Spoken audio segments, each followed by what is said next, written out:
তো কাঁকরোলের সামনে দাঁড়িয়ে রয়েছি, বাটি নিয়ে চলে এসেছি কাঁকরোল পাড়তে। তো সবাই কেমন আছো? আশা করি সবাই ভালো আছো। তো আমিও মোটামুটি ভালোই আছি। তো গাছের জিনিস গাছে ভালো লাগে বন্ধুরা। আমার মোটেই পারতে ইচ্ছা করছিল না, যেহেতু বড় হয়ে যাচ্ছিলো, এরপরে আর মানে খেতে পারবো না বলে ওর জন্য বাবা বললো যে চল আজকেই পেরে নেবো। আর বন্ধুরা এটা মানে সার দেওয়া নেই বলে মানে খুবই ভালো লাগে আমার এই কাঁকরোলটা খেতে। আমার কিন্তু বাজারের কাঁকরোল অতটা ভালো লাগে না, তার থেকে মানে গাছের কাঁকরোলটাই ভালো লাগে। আর এখানে দু ধরনের কাঁকরোল রয়েছে। একটা হচ্ছে লাল থেকে সবুজ হয়ে যায়, মানে ছোটো থেকে লাল, মানে লাল রঙটা হয়, ওটা হতে হতে সবুজ হয়ে যায়, বড় মানে যখন পাড়ার সময় হয় সবুজ হয়ে যায়। আর একটা কাঁকরোল আছে যেটা একদম মানে সবুজ হয়েই মানে ছোটো থেকেই সবুজ থাকে, আর ওইটা কিন্তু বড় হয়ে গিয়ে লাল হয়ে যায়।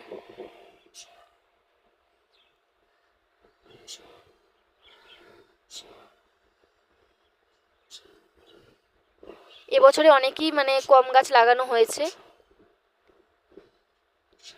এত গরম গেছে ওই জন্য কোনো গাছই লাগাতে পারিনি।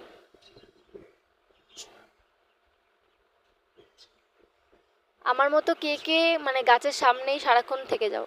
গাছ পরিষ্কার করা, গাছ যত্ন করা, গাছে জল দেওয়া, আমার তো খুবই ভালো লাগে এগুলো করতে।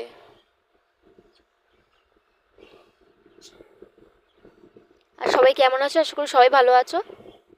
তো ভিডিওটা যদি ভালো লাগে একটা লাইক করে দেবে। আর মানে এত গাছের ভিতরে হয়েছে বলে লাঠি দিয়ে মানে দেখছে কোথায় কোথায় হয়েছে।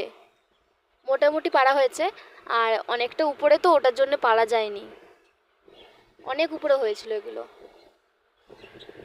জুম করে তোমাদেরকে দেখাচ্ছিলাম এটা।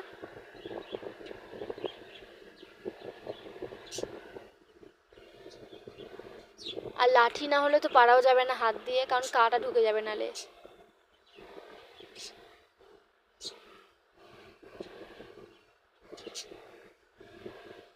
তো আবার নতুন একটা ভিডিও নিয়ে আসবো।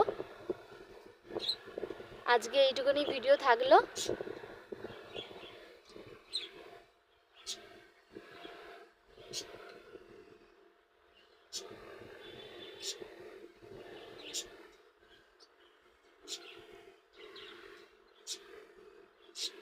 যদি ভিডিওটা ভালো লাগে একটা লাইক করে দেবে।